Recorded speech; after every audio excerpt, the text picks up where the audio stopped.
Hello everyone, welcome back to my YouTube channel only for love 9ನೇ ಎಪಿಸೋಡ್ನ explain ಮಾಡ್ತಿದ್ದೀನಿ. First time ನನ್ನ ವೀಡಿಯೋಸ್ನ ನೋಡ್ತಿದ್ರೆ ಪ್ಲೀಸ್ ಸಬ್ಸ್ಕ್ರೈಬ್ ಮಾಡಿ ಸಪೋರ್ಟ್ ಮಾಡಿ. ಶಿಯಾನ್ ಶೂಯಿನ ರೂಮ್ ಹತ್ರ ಕರ್ಕೊಂಡು ಬರ್ತಾನೆ. ಶೂಯಿಗೆ ಅವನ ಜೊತೆ ಒಂದೇ ರೂಮಲ್ಲಿ ಇರೋದಕ್ಕೆ ಅನ್ಕಂಫರ್ಟಬಲ್ ಫೀಲ್ ಆಗ್ತಿರುತ್ತೆ. ಆಮೇಲೆ ಅವಳಿಗೆ ಗೊತ್ತಾಗುತ್ತೆ ಇಬ್ರು ಕೂಡ ಬೇರೆ ಬೇರೆ ರೂಮಲ್ಲಿ ಇರ್ತೀವಿ ಅಂತ. ಕೀನ ತಗೊಂಡು ಬೇಗನೆ ರೂಮ್ ಒಳಗಡೆ ಹೊರಟೋಗ್ತಾಳೆ. ಯೂನಿವರ್ಸಿಟಿಲಿ ಇರ್ತಾನೆ. ಅವನಿಗೆ ಒಂದು ಕೊರಿಯರ್ ಬರುತ್ತೆ. ಜಿಯು ಅವನಿಗೆ ಕಳಿಸಿರ್ತಾಳೆ. ಅವ್ರ ಅಮ್ಮ ಆಡಿದ ಎಲ್ಲಾ ಸಾಂಗ್ಸ್ ಆಲ್ಬಮ್ ಇರುತ್ತೆ. ಇದು ಯಾವುದೇ ಸ್ಟೋರಲ್ಲೂ ಕೂಡ ಸಿಗೋದಿಲ್ಲ, ಲಿಮಿಟೆಡ್ ಅಡಿಷನ್ ಆಗಿರುತ್ತೆ. ಅವನಿಗೆ ಅರ್ಥ ಆಗೋದಿಲ್ಲ ಇದನ್ನ ಯಾರು ಕಳ್ಸಿದ್ದಾರೆ ಅಂತ. ಮತ್ತೊಂದ್ ಕಡೆ ಶಿಯಾನ್ ಶೂಯಿಗೆ ಮೆಸೇಜ್ ಮಾಡಿ ಬಿಸ್ನೆಸ್ ಟ್ರಿಪ್ ಅಲ್ಲಿ ನಿನ್ ಶೆಡ್ಯೂಲ್ಡ್ ಏನಿದೆ ಅಂತ ಕೇಳ್ತಾನೆ. ಅವಳಿನ್ನು ಆ ಮೆಸೇಜ್ ನ ನೋಡಿರೋದಿಲ್ಲ. ಅಷ್ಟರಲ್ಲಿ ಅವಳಿಗೆ ಕಾಲ್ ಬರುತ್ತೆ. ನಾಳೆ ಇಂಟರ್ವ್ಯೂ ಬಗ್ಗೆ ಸೆಕ್ರೆಟರಿ ಜಿಯಾನ್ ಕಾಲ್ ಮಾಡಿರ್ತಾರೆ. ಶೂಯಿ ಕೇಳ್ತಾಳೆ, ನಾಳೆ ನನಗೊಂದು ಕೆಲಸ ಇದೆ, ಇಂಟರ್ವ್ಯೂ ಸಮಯನ ಚೇಂಜ್ ಮಾಡೋದಿಕ್ಕಾಗುತ್ತಾ? ಆಗ ಅವರು ಹೇಳ್ತಾರೆ, ಪರವಾಗಿಲ್ಲ, ಇಂಟರ್ವ್ಯೂನ ನೆಕ್ಸ್ಟ್ ಡೇ ಮಾಡಬಹುದು ಅಂತ. ಶೂಯಿ ಶಿಯಾನ್ಗೆ ಮೆಸೇಜ್ ಮಾಡಿ ಕೇಳ್ತಾಳೆ, ಇಲ್ಲಿ ಈಸಿ ಬ್ಲಾ ಲೊಕೇಟೆಡ್ ಇದೆ, ಅದನ್ನ ನೋಡೋದಿಕ್ಕೆ ಹೋಗೋಣವಾ? ಶಿಯಾನ್ ಒಪ್ಕೋತಾನೆ. ಮತ್ತೊಂದ್ ಕಡೆ ಪ್ರೊಫೆಸರ್ ಗುಹಾನ್ನ ಮೀಟ್ ಮಾಡೋದಿಕ್ಕೆ ಅಂತ ಬಂದಿರ್ತಾರೆ. ಗುಹಾನ್ನ ಕೇಳ್ತಾನೆ, ಒಂದ್ ಹುಡ್ಗಿನ ಹೇಗ್ ರಿಜೆಕ್ಟ್ ಮಾಡೋದು, ಇದ್ರಿಂದ ಅವಳಿಗೆ ಬೇಜಾರಾಗಲ್ವಾ? ಆಗ ಗುಹಾನ್ ಕೇಳ್ತಾನೆ, ನೀನ್ ಯಾಕೆ ಆ ಹುಡ್ಗಿನ ರಿಜೆಕ್ಟ್ ಮಾಡ್ಬೇಕು ಅನ್ಕೊಂಡಿದ್ಯಾ? ಆಗ ಹೇಳ್ತಾನೆ, ನನ್ಗನ್ಸುತ್ತೆ ನಮ್ಮಿಬ್ರಿಗೂ ಸೂಟ್ ಆಗಲ್ಲ ಅಂತ. ಅವಳು ಅವಳ ಲೈಫನ್ನ ಸೀರಿಯಸ್ ಆಗಿ ತಗೊಂಡಿಲ್ಲ, ಗೇಮ್ ಆಡ್ತಾ ಕೂತಿದ್ದನ್ನ ನಾನು ನೋಡ್ದೆ. ಮತ್ತೊಂದ್ ಕಡೆ ಬಾಯ್ ಡ್ರಿಂಕ್ಸ್ ಮಾಡೋದನ್ನ ಗುಹಾನ್ ನೋಡ್ತಾನೆ. ಮತ್ತೆ ಯುಗೆ ಹೇಳ್ತಾನೆ, ನಿನಗೆ ಆ ಹುಡ್ಗಿ ಇಷ್ಟ ಇಲ್ಲ ಅಂದ್ರೆ ಡೈರೆಕ್ಟ್ ಆಗಿ ಹೇಳ್ಬಿಡು, ಇದ್ರಿಂದ ಅವಳಿಗೆ ಜಾಸ್ತಿ ಏನು ಅರ್ಟ್ ಆಗಲ್ಲ ಅಂತ ಹೇಳ್ತಾನೆ. ಮತ್ತೆ ಬಾಯ್ ಡ್ರಿಂಕ್ಸ್ ಮಾಡ್ತಿರ್ಬೇಕಾದ್ರೆ ಅಲ್ಲಿಂದ ಹೋದ ತಕ್ಷಣ ಬಾಯ್ ಹತ್ರ ಬರ್ತಾನೆ. ಅವಳು ಡ್ರಿಂಕ್ಸ್ ಮಾಡೋದನ್ನ ತಡೀತಾನೆ. ಬಾಯ್ ಗೇಮ್ ಅಲ್ಲಿ ಸೋತಿರ್ತಾಳೆ, ಅದರಿಂದ ಅವಳು ಡ್ರಿಂಕ್ಸ್ ಮಾಡ್ಬೇಕಾಗಿರುತ್ತೆ.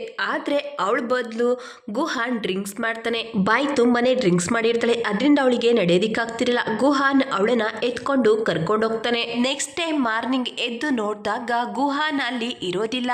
ಅವಳಿಗಾಗಿ ತುಂಬಾನೇ ಬ್ರೇಕ್ಫಾಸ್ಟ್ ನ ಪ್ರಿಪೇರ್ ಮಾಡಿ ಇಟ್ಟೋಗಿರ್ತಾನೆ. ಅದನ್ನ ನೋಡಿ ಅವಳಿಗೆ ತುಂಬಾನೇ ಖುಷಿ ಆಗುತ್ತೆ. ಬ್ಯಾಗ್ ಅಲ್ಲಿ ಅವಳಿಗಾಗಿ ಒಂದ್ ಡ್ರೆಸ್ ಕೂಡ ಇಟ್ಟಿರ್ತಾನೆ.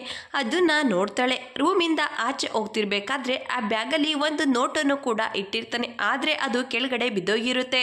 ಇದನ್ನ ನೋಡಿದ ತಕ್ಷಣ ನನ್ನ ಹತ್ರ ಬರ್ಬೇಕು ಅಂತ ಬರ್ದಿರ್ತಾನೆ. ಆದ್ರೆ ಇದು ಸೈಡ್ ಅಲ್ಲಿ ಬಿದ್ದೋಗಿರೋದ್ರಿಂದ ಬಾಯ್ ನೋಡೋದಿಲ್ಲ, ಅಲ್ಲಿಂದ ಹೊರಟೋಗ್ತಾಳೆ. ಮತ್ತೊಂದ್ ಕಡೆ ಶೂಯಿ ಶಿಯಾನ್ ಇಬ್ರು ಕೂಡ ಹೊರ್ಗಡೆ ಬಂದಿರ್ತಾರೆ. ಅವರು ಒಂದು ದೇವಸ್ಥಾನಕ್ಕೆ ಹೋಗ್ತಿರ್ತಾರೆ. ಶೂಯಿ ನಡ್ಕೊಂಡು ಹೋಗ್ತಿರ್ಬೇಕಾದ್ರೆ ಸ್ಕಿಪ್ ಆಗಿ ಕೆಳಗಡೆ ಬೀಳೋದಿಕ್ಕೆ ಅಂತ ಹೋಗ್ತಾಳೆ.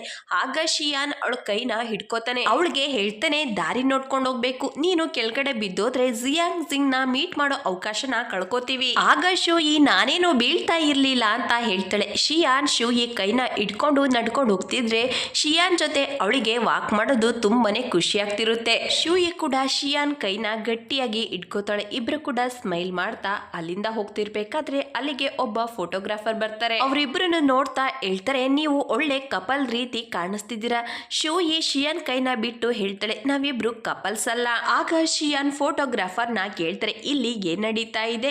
ಆಗ ಫೋಟೋಗ್ರಾಫರ್ ಹೇಳ್ತಾರೆ, ಇವತ್ತು ಕೊನೆ ದಿವಸ, ಅದಕ್ಕೆ ಪಬ್ಲಿಕ್ ದೇವಸ್ಥಾನನ ನೋಡೋದಕ್ಕೆ ಅಂತ ವಿಸಿಟ್ ಮಾಡಿದ್ದಾರೆ. ಇನ್ನು 6 ವರ್ಷ ಗಂಟ ಇದು ಬಂದಾಗುತ್ತೆ ಅಂತ ಹೇಳಿ ಅವರಿಬ್ರನ್ನು ನೋಡ್ತಾ, ನಿಮ್ಮಿಬ್ರದ್ದು ಫೋಟೋ ತೆಗಿತೀನಿ, ಒಳ್ಳೆ ಮೆಮೊರಿಯಾಗಿ ಉಳ್ಕೊಳ್ಳುತ್ತೆ. ಆಗ ಶಿಯಾನ್ ಶೂಯಿನ ಕೇಳ್ತಾನೆ, ಫೋಟೋ ತೆಗಿಸ್ಕೋತೀಯಾ ಅಂತ. ಆಗ ಶೂಯಿ ಹೇಳ್ತಾಳೆ, ಮೊದಲನೇ ಸಾರಿ ಇಲ್ಲಿಗೆ ಬಂದಿರೋದು, ಮತ್ತೆ ಯಾವಾಗ ಬರ್ತೀನೋ ಗೊತ್ತಿಲ್ಲ, ಫೋಟೋ ತಗೊಂಡ್ರೆ ಮೆಮೊರಿಯಾಗಿ ಉಳ್ಕೊಳ್ಳುತ್ತೆ ಅಂತ ಹೇಳಿ ಇಬ್ರು ಕೂಡ ದೇವಸ್ಥಾನದ ಎದುರುಗಡೆ ಫೋಟೋ ತಗೊಳ್ಳೋದಿಕ್ಕೆ ಅಂತ ನಿಂತ್ಕೋತಾರೆ. ಫೋಟೋಗ್ರಾಫರ್ ಫೋಟೋನ ತೆಗಿತಾ ಹೇಳ್ತಾರೆ, ನೀವಿಬ್ರು ಸ್ವಲ್ಪ ಕ್ಲೋಸ್ ಆಗಿ ನಿಂತ್ಕೊಳ್ಳಿ, ಇಲ್ಲ ಅಂದ್ರೆ ಫೋಟೋ ಚೆನ್ನಾಗಿ ಬರಲ್ಲ ಅಂತ ಹೇಳ್ತಾರೆ.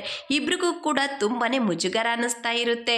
ಶಿಯಾನ್ ಶೂಯಿ ಹತ್ರ ಹೋಗಿ ಅವಳನ್ನ ಇಟ್ಕೋತಾಳೆ. ಫೋಟೋ ತೆಗೆದು ಫೋಟೋಗ್ರಾಫರ್ ಶೂಯಿಗೆ ತೋರಿಸ್ತಾನೆ.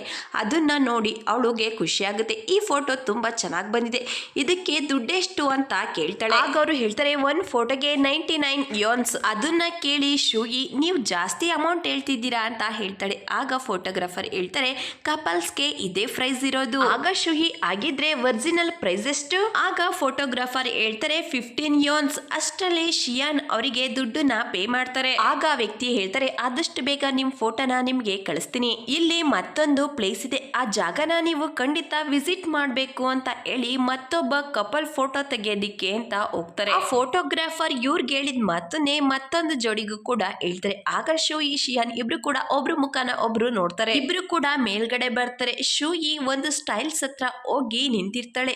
ಶಿಯಾನ್ ಅವಳನ್ನ ನೋಡ್ತಾ ನಿಂತಿರ್ತಾನೆ. ಶೂಯಿ ಮತ್ತೆ ಶಿಯಾನ್ ಹತ್ರ ಬಂದು ಒಂದ್ ಸ್ಟಿಕ್ ನ ತಗೋತಾಳೆ. ಶೂಯಿ ಅದನ್ನ ಶೇಕ್ ಮಾಡ್ತಾಳೆ. ಅದರಿಂದ ಮತ್ತೊಂದು ಸ್ಟಿಕ್ ಆಚೆ ಬರುತ್ತೆ. ಆದ್ರೆ ಅವಳಿಗೆ ಅದೇನು ಕೂಡ ಅರ್ಥ ಆಗೋದಿಲ್ಲ. ಎದುರುಗಡೆ ಒಬ್ಬ ವ್ಯಕ್ತಿ ಕೂತಿರ್ತಾರೆ. ಅದನ್ನ ತಗೊಂಡು ಅವ್ರ ಹತ್ರ ಬರ್ತಾಳೆ. ಅದನ್ನ ನೋಡಿ ಆ ವ್ಯಕ್ತಿ ಹೇಳ್ತಾರೆ, ಇದ್ರಲ್ಲಿ ಗುಡ್ ಲಕ್ ಹೆಸರು ಬರ್ದಿದೆ. ಅವ್ರಿಬ್ರು ನೋಡಿ ಹೇಳ್ತಾರೆ, ನೀವಿಬ್ರು ಜೋಡಿ ಆಗ್ಲೇ ನಿರ್ಧಾರ ಆಗಿದೆ, ನೀವಿಬ್ರು ಜೀವನ ಪೂರ್ತಿ ಜೊತೆಯಾಗಿರ್ತೀರಾ. ಅದನ್ನ ಕೇಳಿಸ್ಕೊಂಡ ಶಿಯಾನ್ ಮೊದಲನೇ ಪ್ರೀತಿ ಬಗ್ಗೆ ಇವ್ರಿಗೆ ಗೊತ್ತಿಲ್ವಾ ಅಂತ ಹೇಳಿ ಮನಸ್ಸಿನಲ್ಲೇ ಯೋಚನೆ ಮಾಡಿ ಶೂಯಿನ ಕೇಳ್ತಾರೆ, ಇಂಥ ವಿಷಯನೆಲ್ಲ ನಂಬ್ತೀಯ? ಆಗ ಶೂಯಿ ಹೌದು ಅಂತ ಹೇಳ್ತಾಳೆ. ಇಬ್ರು ಕೂಡ ವಾಪಸ್ ಹೋಗ್ತಿರ್ಬೇಕಾದ್ರೆ ಶೂಯಿ ಮತ್ತೆ ಮೆಟ್ಲು ಜಾರಿ ಬೀಳೋದಿಕ್ಕೆ ಅಂತ ಹೋಗ್ತಾಳೆ. ಶಿಯಾನ್ ಅವಳನ್ನ ಇಟ್ಕೊಂಡು ದಾರಿ ನೋಡ್ಕೊಂಡು ನಿನ್ಗೆ ನಡೆಯೋದಿಕ್ಕಾಗಲ್ವಾ ಅಂತ ಹೇಳ್ತಾನೆ.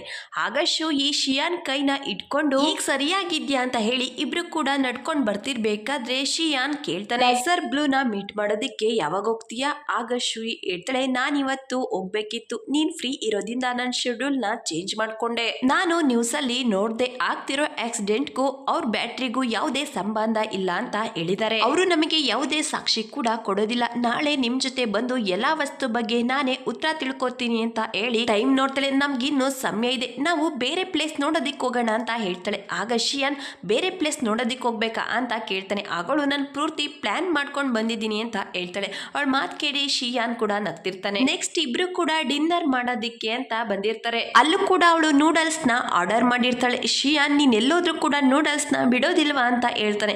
ಅಷ್ಟರಲ್ಲಿ ಶೂಯಿಗೆ ಜಿಯುಯಿಂದ ಮೆಸೇಜ್ ಬರುತ್ತೆ, ನೀವು ಯಾವಾಗ ವಾಪಸ್ ಬರ್ತೀರಾ ಅಂತ ಕೇಳ್ತಾಳೆ. ಶೂಯಿ ನೀನಾಗ್ಲೇ ಸ್ಕ್ರಿಪ್ಟ್ ನ ಕಂಪ್ಲೀಟ್ ಮಾಡಿದ್ಯಾ ಅಂತ ಕೇಳ್ತಾಳೆ. ಜಿಯು ಇಲ್ಲ, ಇನ್ನು ಕೆಲಸ ಮಾಡ್ತಿದ್ದೀನಿ, ಆದ್ರೆ ನನಗೆ ನಿಮ್ಮ ಅವಶ್ಯಕತೆ ತುಂಬಾ ಇದೆ ಅಂತ ಹೇಳ್ತಾಳೆ. ಆಗ ಶೂಯಿ ಆದಷ್ಟು ಬೇಗ ವಾಪಸ್ ಬರ್ತೀನಿ ಅಂತ ಹೇಳಿ ಮೆಸೇಜ್ ಮಾಡ್ತಾ ಸ್ಮೈಲ್ ಮಾಡ್ತಿದ್ರೆ ಶಿಯಾನ್ಗಿದು ಸ್ವಲ್ಪ ಕೂಡ ಇಷ್ಟ ಆಗ್ತಿರಲ್ಲ. ಯಾರ ಜೊತೆ ಮೆಸೇಜ್ ಮಾಡ್ತಿದ್ದಾಳೆ ಅಂತ ಯೋಚನೆ ಮಾಡ್ತಿರ್ತಾನೆ. ಅಷ್ಟರಲ್ಲಿ ಅವ್ರು ಆರ್ಡರ್ ಮಾಡಿದ ಊಟ ಬಂದಿರುತ್ತೆ. ಅಷ್ಟರಲ್ಲಿ ಶಿಯಾನ್ಗೆ ಜಿಯು ಇಂದ ಮೆಸೇಜ್ ಬರುತ್ತೆ, ಅಂಕಲ್ ನೀವ್ ಯಾವಾಗ ವಾಪಸ್ ಬರ್ತೀರಾ ಅಂತ. ಶಿಯಾನ್ ಜೊತೆ ಮೆಸೇಜ್ ನಲ್ಲಿ ಮಾತಾಡ್ತಿದ್ರೆ ಶೂಯಿಗೆ ಅದನ್ನ ನೋಡಿ ಅವಳಿಗೂ ಕೂಡ ಸ್ವಲ್ಪ ಕೂಡ ಇಷ್ಟ ಆಗ್ತಿರಲ್ಲ. ಆಗ ಶಿಯಾನ್ ನನಗೆ ನನ್ನ ನೀಸ್ ಮೆಸೇಜ್ ಮಾಡಿದ್ದು ಅಂತ ಹೇಳ್ತಾನೆ. ಆಗ ಶೂಯಿ ಅವಳು ನಿನ್ನ ಹತ್ರ ಏನ್ ಕೇಳಿದ್ಲು ಅಂತ ಕೇಳ್ತಾಳೆ. ಆಗ ಶಿಯಾನ್ ಏನು ಇಲ್ಲ, ಗಿಫ್ಟ್ ಕೇಳಿದ್ಲು ಅಂತ ಹೇಳ್ತಾನೆ. ಆಗ ಶೂಯಿ ಬೇರೆಯವ್ರಿಗೆ ಇಂಟ್ರೆಸ್ಟ್ ಜಾಸ್ತಿ, ಎಲ್ಲ ಸರಿ ಹೋಗ್ತಿದೆ ಅನ್ನಷ್ಟರಲ್ಲಿ ಬೇರೆಯವರಿಂದ ಆ ವಸ್ತುನ ಕೇಳ್ತಾರೆ ಅಂತ ಹೇಳ್ತಾಳೆ. ಶಿಯಾನ್ಗೆ ಅವಳ ಮಾತ್ ಕೇಳಿ ನೆನಪಾಗುತ್ತೆ. ಅವ್ನ ಎಕ್ಸ್ ಗರ್ಲ್ ಫ್ರೆಂಡ್ ಕೇಳ್ತಾಳೆ, ನಿನ್ ಫ್ಯಾಮಿಲಿ ನನ್ ಬಗ್ಗೆ ಏನಾದ್ರೂ ಯೋಚನೆ ಮಾಡಿದ್ಯಾ? ಆಗ ಶಿಯಾನ್ ಹೇಳ್ತಾನೆ, ನನ್ಗೆ ಏನ್ ಬೇಕು ಅಂತ ನಿನ್ಗೆ ಹೇಳಿದೀನಿ, ಆದ್ರೆ ನೀನ್ ನನ್ನನ್ನ ಅರ್ಥ ಮಾಡ್ಕೋತಿಲ್ಲ. ಆಗ ಅವಳು ಹೇಳ್ತಾಳೆ, ನಿನ್ನ ಹತ್ರ ಎಲ್ಲ ಇದೆ, ಆದ್ರೂ ಕೂಡ ಹೊಸ ಕಂಪ್ನಿ ಶುರು ಮಾಡೋ ಅವಶ್ಯಕತೆ ಏನಿದೆ? ನನಗೆ ಒಂದ್ ವಿಷಯ ಅರ್ಥ ಆಗ್ತಿಲ್ಲ, ನಿನ್ ಲೈಫ್ ಪ್ಲಾನ್ ಅಲ್ಲಿ ನಾನು ಇದೀನೋ ಇಲ್ವೋ ಅಂತ ಕೇಳ್ತಾಳೆ. ಆದ್ರೆ ಶಿಯಾನ್ ಅವಳ ಪ್ರಶ್ನೆಗೆ ಉತ್ತರ ಕೊಡೋದಿಲ್ಲ.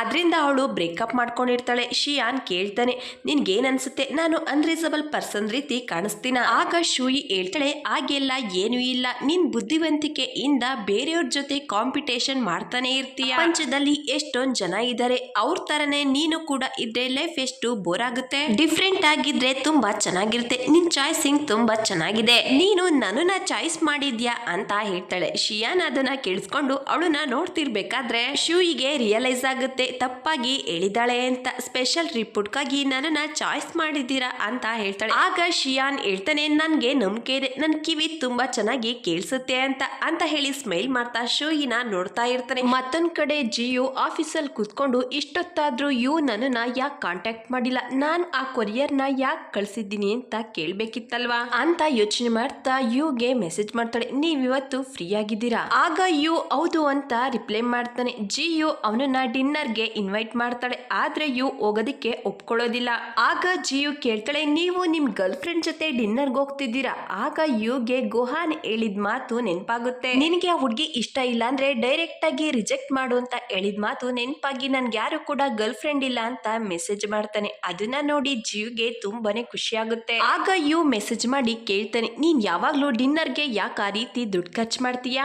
ಆಗ ಜಿಯು ಹೇಳ್ತಾಳೆ, ಪ್ರೊಫೆಸರ್ ಯು ನನ್ ಜೊತೆ ಮಾತಾಡ್ತಿದ್ದಾರೆ, ಈ ಖುಷಿಗೆ ನಿಮ್ಮನ್ನ 10 ಸಾರಿ ಬೇಕಾದ್ರೂ ಡಿನ್ನರ್ಗೆ ಕರ್ಕೊಂಡು ಹೋಗ್ತೀನಿ.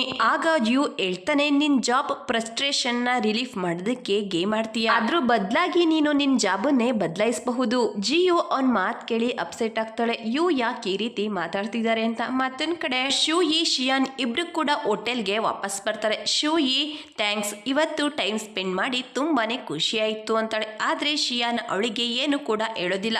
ಶೂಯಿ ಹೋಗ್ತಿರ್ಬೇಕಾದ್ರೆ ಮನಸ್ಸಿನಲ್ಲಿ ಯೋಚನೆ ಮಾಡ್ತಾಳೆ, ನಾನು ಥ್ಯಾಂಕ್ಸ್ ಥ್ಯಾಂಕ್ಸ್ ಹೇಳ್ದೆ, ಆದ್ರೆ ಇವರು ವೆಲ್ಕಮ್ ಕೂಡ ಹೇಳಿಲ್ಲ ಅಂತ ಬೇಜಾರ್ನಲ್ಲಿ ರೂಮ್ ಒಳಗಡೆ ಹೋಗೋದಿಕ್ಕೆ ಅಂತ ಹೋಗ್ತಾಳೆ. ಶಿಯಾನ್ ಅವಳ ಜೊತೆ ಮಾತಾಡೋದಿಕ್ಕೆ ಅಂತ ಡೋರ್ ಹತ್ರ ಬರ್ತಾನೆ. ಅಷ್ಟರಲ್ಲಿ ಅವನಿಗೆ ಕಾಲ್ ಬರುತ್ತೆ.